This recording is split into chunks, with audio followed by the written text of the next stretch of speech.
she always walked home alone. It was a 20-minute walk from her evening shift at the bookstore to her apartment, and though she told herself she enjoyed the silence, the cool wind against her cheeks, the sound of her boots tapping the cracked sidewalk, she still glanced over her shoulder more often than she used to.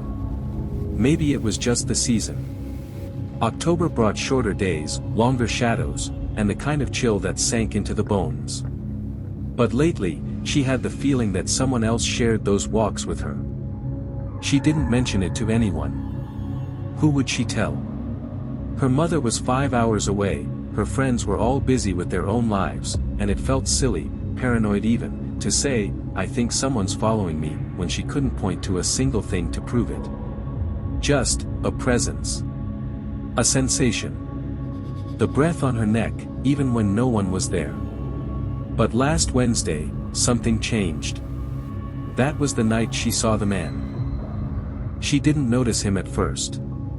She was walking down Vine Street, where the lampposts flickered and the sidewalk dipped into uneven slabs. Her keys were tucked between her fingers, just like the self-defense videos online recommended. And then, by the alleyway next to the pharmacy, she saw him, partially hidden in the dark, standing still. Too still. He wasn't doing anything. Not smoking, not looking at his phone. He wasn't even facing her directly. But something about the angle of his shoulders, the stiffness in his spine, it made her chest tighten. She crossed to the other side of the street without thinking. When she reached her apartment, she double-locked the door and shut every blind. The next day, he was there again. Different spot.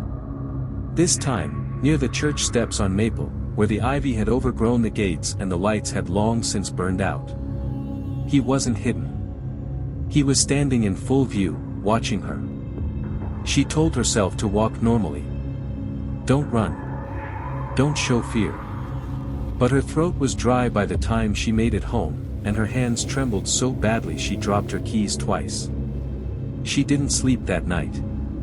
She called the police the next morning, but it went about how she expected. "We can't do much unless he approaches you," the officer said over the phone. "You haven't been threatened, right?" "No, but he's always there. Could be a coincidence. Could be someone just walking the same route. Keep your phone on you and call us if anything escalates." She hung up feeling even more alone. By Friday, she was seeing him every night. Always in different places. Sometimes behind her. Sometimes ahead. Once, she caught a glimpse of him reflected in a shop window, closer than he should have been. She stopped and turned sharply, but the sidewalk was empty. She considered staying with someone, but there wasn't really anyone to stay with. Her neighbor was a quiet older woman who hardly spoke. Her co-workers were casual acquaintances at best. So, she started taking different routes home. Looping through different streets. Doubling back. Changing her shift. But he was always there. Waiting. She bought pepper spray. She carried it in her pocket at all times. She even started recording her walks with her phone, holding it low with the camera facing behind her, just in case. But every time she reviewed the footage, he wasn't there. No figure. No movement. Only shadows. She started to feel like she was losing her mind. Then, one night, she found a note. It was slipped under her apartment door while she was in the shower. No envelope. Just a torn piece of paper, creased down the middle. The handwriting was jagged and uneven, like it had been written in a hurry or with shaking hands. "You walk beautifully. I like the way your hair moves when you look back." She stared at the note until the air around her felt tight and cold. Her breath caught in her throat, and she backed away like it might bite her. She called the police again. This time, they sent someone. A young officer named Diaz who walked through the apartment with a notepad and polite, practiced sympathy. He asked the usual questions. Was the door locked? Had she heard anything? Did she see anyone loitering? She showed him the note. He read it, frowning, and nodded slowly. We'll keep an eye on the building.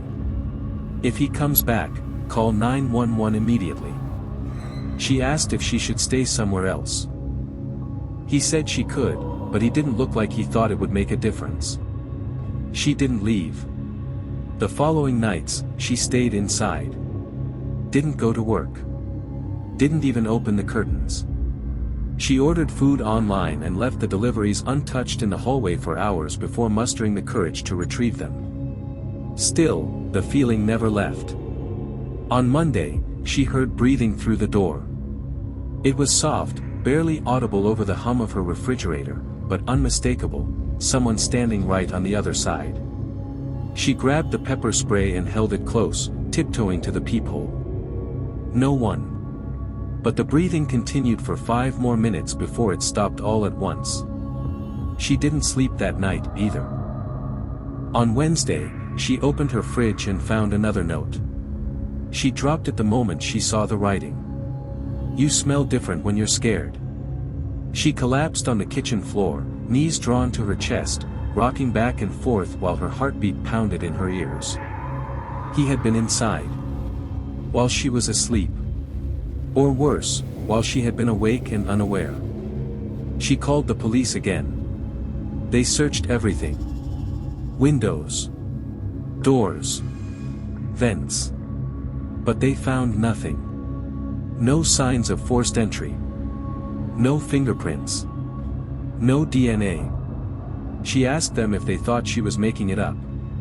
One of the officers, an older man with tired eyes, looked at her and said quietly, "I don't think you're lying. I just don't think he's breaking in." She didn't understand what that meant until 2 nights later. She woke up to the sound of her closet door creaking open. At first, she thought it was a dream. The room was dark, the air thick. She sat up slowly, blinking into the shadows. The closet door was open by an inch. She didn't remember leaving it that way.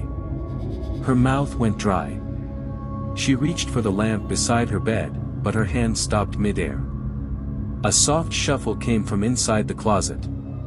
Like fabric brushing against wood.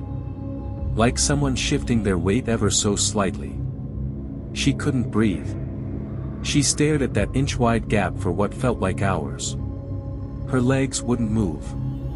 Her mind screamed do something, but her body was frozen. Then, the door opened another inch.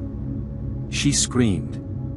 She bolted from the bed, crashing into the dresser as she scrambled for the door. Her hand found the knob just as something heavy hit the floor behind her. She didn't look back. She threw the door open and ran into the hallway, screaming for help. The police arrived minutes later.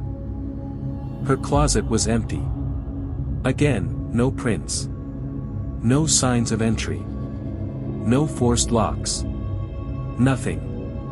They searched the building from top to bottom. They even checked the roof. Nothing. After that night, she left. She found a motel 2 towns over. Paid in cash. Didn't tell anyone where she was going. The room was small, but clean. The curtains were thick. The lock was solid. For the first time in weeks, she started to feel like she might finally rest. She stayed there for 3 nights. On the 4th, she found a note on her pillow when she returned from the gas station. "I missed you." They found her body a week later. Naked. Eyes wide open. Limbs twisted at unnatural angles. The motel door was locked from the inside. No signs of struggle.